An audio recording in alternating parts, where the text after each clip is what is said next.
everybody, and welcome to this episode of Beer is Tasty. My name is Chris. And I am Brian. So Beer is Tasty, we're going to review a beer in this pint-sized episode of Beer is Tasty. And we're going to eat it with a pretzel. Or pretzels.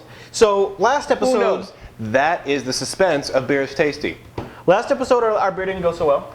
No, we used, what was it? It was Sparks. Check that out if you haven't seen it. Awful beer that is not a beer. It's like this malt energy drink. Don't drink it. But this episode, it's another beverage we've got a lot of requests about. It's Budweiser's new American Ale.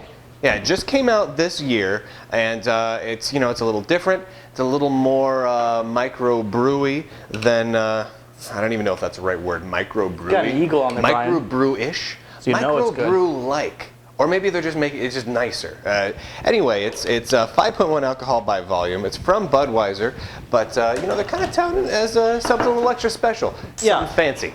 Now, from what I understand about the American Ale is that it's brewed in a different, smaller facility than the main Budweiser, but I don't think it is. I think it's actually brewed there in St. Louis at their main bottling plant. I think that is the case. I was told that it was at a different facility, but I think it might not be. Well, I mean, it's going to be in different vats and facilities. Yeah. But they're taking it very seriously. I mean, Budweiser they have dedicated personnel. To it. I mean, they're taking it. Yeah, it's a very serious thing. It also seems to me a much more traditional beer. Now, we can get into the whole fact that they're calling it a new type of ale and things like that. Yeah, they're saying it's an American ale. From the smell of it so far, I mean, it smells familiar. It smells like a hoppy amber should smell. Yeah. And here, let's go ahead and pour some here and give a. It smells better than a traditional Budweiser. You wanna? Wow, I just did a. Oh, there you go. Well, you catch that. Okay. So this is what I like to call the fist-sized head, roughly the size of a fist, because I poured it wrong. Is what I did there. Here, come on, focus here. Camera's trying to focus on Chris. Sorry. This is the light on. I'm turning this light off, Chris. You could back up a little bit. That'd probably do it. Boom. All right.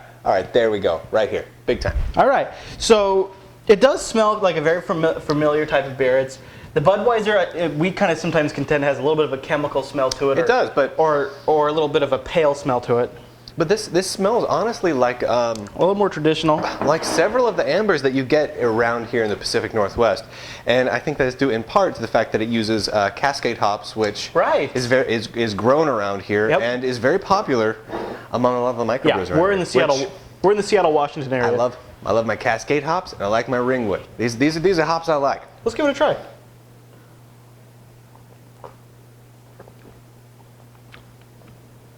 Very hoppy. Wow, very hoppy. Little bit of caramel, but very hoppy, malty and hoppy. I wouldn't say very hoppy, but it's hoppy. I mean, I'm sorry. When I say very hoppy, I mean compared to a traditional Budweiser. Yes. It's very hoppy compared to traditional Budweiser. It's just not really hoppy. It's a little malty, and that's about it. But this is a decent. This ain't bad actually. A little taste of citrus, but a little caramely, a little citrusy, a little hoppy. The reason the hoppy has surprised me so much because I never considered a Budweiser hoppy at all. Wow, that really isn't bad. It's not that bad. That's not that bad. Let's try it with a pretzel here. I think I just called a Budweiser not that bad, Chris. That's weird. I don't know about that. Next thing you know, Bush will come out with a, the Bush Fancy, all-American Bush, and it'll be super great. Pretzel in my mouth. Old English micro batch, and it'll be delicious. Pretzel in my mouth. It's a new trend. It's a new trend, guys. Tastes more like a Sam Adams.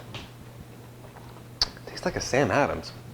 Like in quality? Yeah, like more like a beer you'd expect from a Sam Adams. Yeah, it tastes like the higher quality, like something you'd expect from a Sam Adams or a Red Hook or something like that. It's still a mass-produced beer. It's not a microbrew. It is not a microbrew. It's very heavily filtered. You're not seeing a lot of floaters floating around in there. But it's good with the pretzel. It's good. This is very tasty. It's refreshing. It's crisp. Yeah. It's not thick at all. It is kind of a lightly red amber. It's a nice color. It's a nice head on it. It is pretty good. I'm surprised. I'm pleasantly surprised. I think. Wow. I know they made a big deal about it, but I was expecting the traditional. It's a Budweiser. Yeah. I was expecting like a. You know what else? A Bud in a bottle. I don't know. You know what else is impressive is that they didn't try to do it under another brand. You know, like Budweiser owns a lot of different brands. Or yeah. I guess So they could have released it under like the Red Hook brand or something like that. But they chose to go with their mainstream, well-known brand, which has a bit of baggage associated with it. But they still It does. So it's kind of a risky move. But I think they're pulling it off. And I think if the word spreads, Maybe they're trying to get to the masses. I mean, so many people drink the Bud and the Bud Light. I mean, maybe they're trying to go to the masses that are drinking all this beer and say, use a better beer. And say, here's a better beer. Give Get it a them hooked try. on better beer, Give it yeah. a try. Yeah. Here's a better beer that you guys are gonna like, and it costs more money because it's more expensive to make. Right. But I do like. You try this, with the actually. pretzel? Yeah, try it with a pretzel. It goes good. Yeah. Honestly, this is gonna go good with just about anything. I'm impressed. It would go great with just about all kinds of foods you'd find in a restaurant. It would. I mean, this would be a good pizza beer.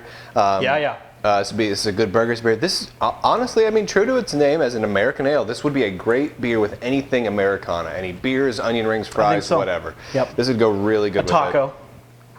Yeah, so go with a taco, wouldn't it? Oh, I could use a taco right now, real bad. You got a taco? No, I'm sorry, I don't. Huh. I know. I mean, we could make tacos. I got all the ingredients. What do you got? I'm hungry. I got all the ingredients for tacos. Right now, I got pretzels. Well, get going. I'll entertain the troops and go make me a taco. Tell you what, why don't we take a break and we'll come back next episode. Next episode Pause, resume, and we've got tacos. Next episode we have a beer from that's imported from Belgium. Here's what we do. I'll just go like this. We'll pause it, and then you resume it, and suddenly there's a taco right there. Magic of television. We have a Belgian beer coming up next episode. So be sure to check out youtube.com/Jupiter Broadcasting. Yeah, you get all the latest videos there. Where they're it's at. fantastic. That's where you can subscribe and you always get the latest videos. Fantastic. There's also the forum if you want to talk to us. Maybe you've tried the American Ale from Budweiser. And you can find that at jupiterbroadcasting.com/forum. I mean, I could get drunk off this. Oh yeah, me too. What are we rating this? Oh yeah, we should rate it. Yeah, we should rate this. I'm gonna give it a B+. I'm gonna give him a B. I don't know if it's B+. I'm gonna give this an A-. Really? And here's the thing. Here's why. If the dumbest kid in the class does really good on a test, you give him the benefit of the doubt, and you will give him a little positive reinforcement. That's why I was thinking B+, but A-, because honestly, this is a B beer. Like if Red Hook came out with this, I'd be like, oh, it's a B. I'll drink this. If Sam Adams came out with this, I'll be like, yeah, you guys have done better, but this is pretty good, guys. Yeah. But this is coming with the Budweiser label. There you have it. And I'm gonna give this an A-. It's very drinkable. Okay, so I'm gonna go B+. B+. All right. Either way, positive, lightly citrusy, good. I really like this beer. If you try it, either leave us a comment or go over to the forum and leave something in there and let us know what you think. Very good. And beer is tasty at jupiterbroadcasting.com. It's our email address. That's it's where you very can email fancy us. there. We're using That's why we're trying this, electronic because mail. It's very somebody cool. out there asked that we try this. And this one worked out well. The previous Sparks energy drink fiasco is going to go down in history as something that did not go out well. All right, everybody. If this had gone badly, I just wouldn't listen to you guys anymore. Thanks so much for tuning into this episode. We'll see you in the next episode when we're trying the Belgian beer. Cheers.